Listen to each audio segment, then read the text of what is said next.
Hey, what's up guys, Flickify here and welcome to another episode of the Aston Villa Career Mode. Today we're up to episode number 6, and for this video, let's see if we can hit 40 likes. You guys have been doing insane on showing your support, and that really does help me out, showing you guys do enjoy this series, and it just motivates me to continue getting this series out on a consistent basis. I'm going to try to at least upload 2 of these every week, as well as 2 Career Mode player reviews, because I enjoy that series as well, and I know you guys do enjoy it as well. But our first match in today's episode is going to be against Hull City. If I do recall correctly, they did draw against us in the league earlier on this season, and it was a difficult match for me to play in just because Hull City, they seem to outperform their rating by quite a bit. They've got a lot of quick players, and to be completely honest, that's really what is important in FIFA. Here's the lineup they're going to be rocking. They've got Sagbo, Ramirez, Quinn, Myler, Robert Snodgrass, Livermore, Figueroa,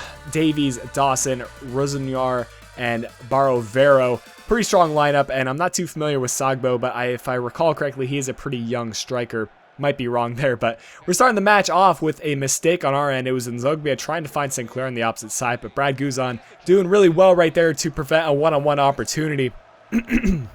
Excuse me. And Westwood's going to find Joe Cole right there, and he's going to have a good shot on target, but again, a good save by Hull City's keeper, and he really did keep them in this match for the majority of the match. There you can see Hull City players are tumbling over each other, and they really did apply the pressure, but so did we. There, Westwood is going to steal away from their defense. He found Benteke, Benteke found Delph, and Delph is going to be looking for Christian Benteke, who makes the nice run on the far post, and he's going to tap that one in the 68th minute, giving us the 1-0 lead.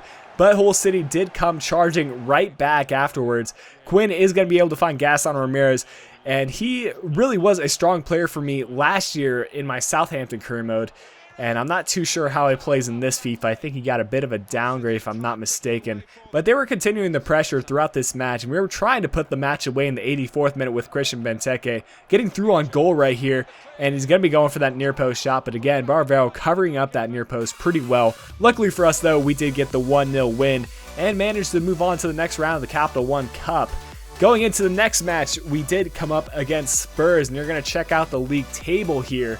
And you'll see that Spurs is really sitting pretty far up there with that number 2 position with 20 points. And if we do get a win, that means we're going to overtake them for the second place position. Still behind Manchester City, but I think we can catch up to them. And we really are competing for top of the table. And I would say that's not a goal which is out of question. We could maybe even finish at the top of the table, which, I mean, that'd be the perfect finish for me and then qualify for the Champions League next year. But we'll see how things go as the season progresses. A lot of factors can come into play, and they do bring out a very strong lineup. Harry Kane, Eriksson, Chadley, Lamella, Stambouli, Paulinho, Davies, Vertonghen, Churches, Walker, and Michel Vorm. Really strong lineup, and I believe they did sell Hugo Lloris.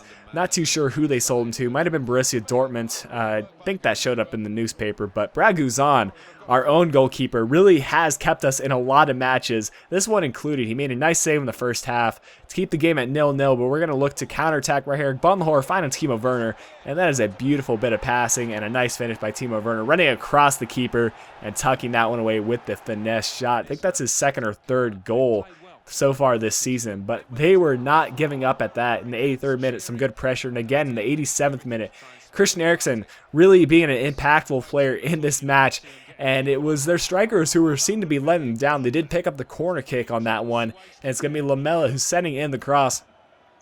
And it was Jan Vertonghen trying to get ahead on it. Falls to Paulinho. He's going to find Davies. Davies finds Walker. Walker finds Paulinho yet again. And it's Eric Lamella who had another shot on target, but Guzan managed to make a save. And we managed to hang on to the 1-0 victory. Another really strong result. And that's going to push us all the way up to the second place position. Going into the final match of the episode against West Ham, who's another team that I have a lot of difficulty playing against. They have some quick players. And they do have a very strong defense, especially with Adrian and Winston Reed in the defense. He's a pretty quick center back, and Cresswell as well. He's a pretty quick one, and he might be one who I do a career mode player review. But we'll stick to the Aston Villa career mode for right now. It's going to be Scott Sinclair on the outside. Going to look to do a Berber spin inside. He's going to go for that finesse shot. Not really testing the keeper too much. Pretty much was right on target.